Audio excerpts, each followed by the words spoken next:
त्यो घर हो त्यहाँ त्यो हरियो देखेको त्यो घर हो म चाहिँ सानोमा हुर्केर बसेको पहिला बाटो यस्तो थिएन यही गुलामा नुहाउँथ्यौँ गुलामा भनेर डुबाउँथ्यो हाम्रो गाउँ हो त्यो पानी एकदम मजाले पानी चाहिँ लगिरहेको छ है यो बाटो थिएन यस्तो उता अगाडि स्कुल छ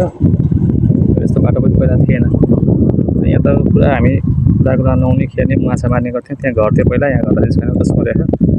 उता गाउँमा टाढा थियो पहिला बाटो नुहाउँदाखेरि बाटो नजिक जस्तो लाग्छ उता गाउँमा चाहिँ जन्मेको चाहिँ त्यहाँ हो पछि हुर्केको सबैले गरेको चाहिँ यहाँ ऊ त्यो घरमा हो त्यहाँ जान्छौँ हामी यो बैसामा चाहिँ हामी पहिला माछा मार्थ्यौँ यहाँमा चाहिँ उता अङ्कलको घर हो अहिले चाहिँ बनाउनु भएको अगाडि चोक छ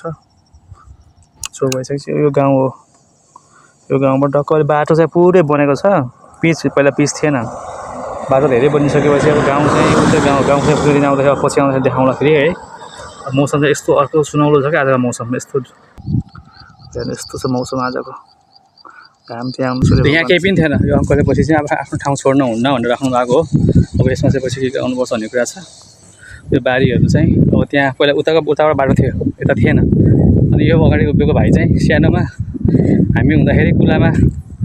गाउँबाट मार्दै गर्दै हिँड्थ्यो अहिलेसम्म हामी साथै छोड्नु भएको छैन उहाँले चाहिँ होइन केही छैन त्यो खुसी हुनुहुन्छ एकदमै यही हो ल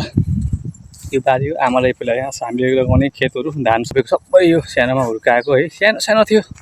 यो छोड्नुभन्दा अगाडि यहाँ पुरै पानीहरू आउँथ्यो घर त यही फर्मा चाहिँ पहिला कुनै पनि घरहरू थिएन त्यहाँको पहिला केही पनि थिएन घरहरू अहिले चाहिँ यो आएको छ यो आँप चाहिँ यत्रो यत्रो हुन्छ काँचोको पनि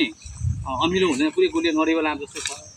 यो आँप चाहिँ अलिकति अमिलो हुन्छ पाकेपछि फेरि यति मिठो हुन्छ होइन पहिला हामीले बाइकहरू यहाँ राख्छौँ पछि म तपाईँलाई फोटोहरू देखाउँछु